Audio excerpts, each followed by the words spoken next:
today I'm going to give you some strategies and tips and tools to help you take all of this information. This is for the parents and students, so again, that you can make really good decisions for your post-secondary education. The first one is ask questions. And as you saw, there was a lot of questions posted up here with OSAP. Learning to ask questions is so critical. For those in grade 12, you're about to make a huge life decision. How can you make this decision without getting all your questions answered? Now, a lot of people, I think, they don't know how to ask a question. They think there's a good or bad question. There's not good or bad questions, but there are better questions. And so I want to teach you how to ask questions. And although you can go online and get a lot of the information that you need, there are times when there are specific circumstances that you have within your own family or for your own self that you need to find out how it impacts that decision.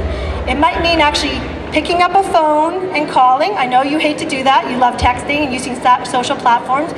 But you might have to pick up a phone and set up an appointment with the school and sit down with them or with your financial institution. The other is making that face-to-face appointment with your guidance counselor. Again, you need to sit down and talk to the people, your parents and mentors and whoever is going to give you that information. So how do you ask good questions? I want you to stay away from questions that just only give you a yes or no, because it doesn't give you enough information.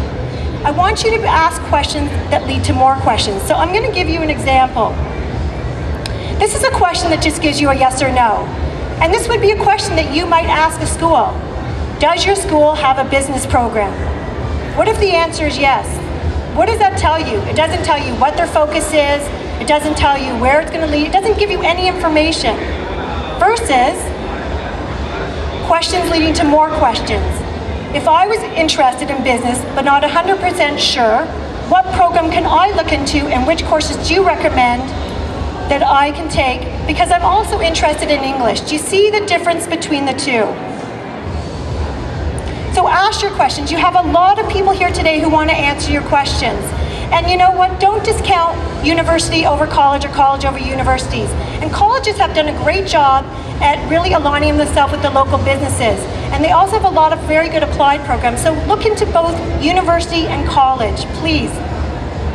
The other area you have to find out about when you're asking questions is your financial situation.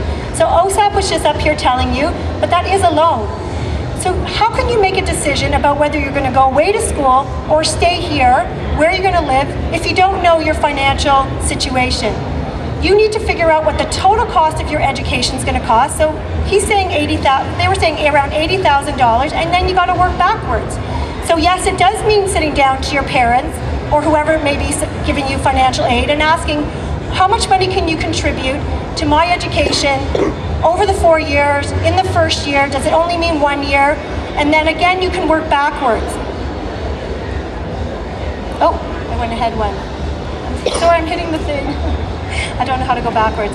Okay, I'm on the wrong slide, but we'll just leave that. So the questions, so financial questions would be about RESPs. What RSP course, what do you have available to you? What are the restrictions? When can you start taking it out? What happens if you switch programs in between? Is there a penalty that you're gonna have to pay?